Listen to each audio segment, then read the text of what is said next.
Water is a limiting factor on agriculture, and it predicts that due to climate change, we will have more events of drought.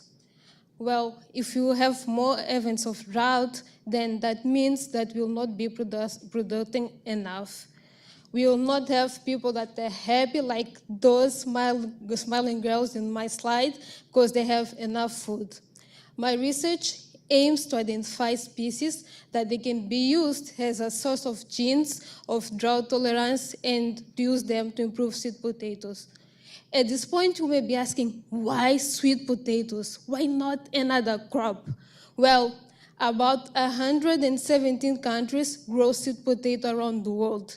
And 90% of those countries, they're actually developing countries. And those developing countries, they eat sweet potato as a staple food. Please raise your hand if you had lunch today. Well, I can see that few people actually had eaten your lunch. I'm sorry for those ones that they did not. And I did too, and I'm happy that I have done, because if I didn't eat lunch today, maybe I wouldn't have enough energy to be standing in front of you right now today. So those people from those countries, they also need the food that they eat daily.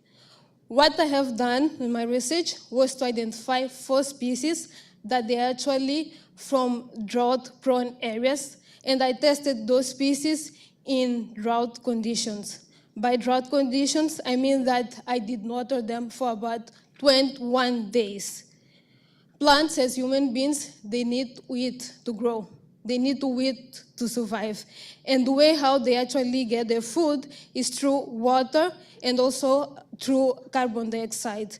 And they got carbon dioxide by leaves. The plants that I actually tested, at some point, they lost all their leaves. It means that they're not actually getting their food.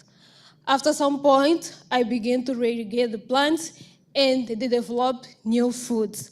New leaves. That means that they actually were able to recover from drought, and they have the potential to be used as a source of genes to improve sweet potato to drought tolerance. So you can see my research, probably for what I found up now, I can use the results of my research to improve sweet potato to drought tolerance, and that will be also a way to mitigate the effects of drought on agriculture. Thank you.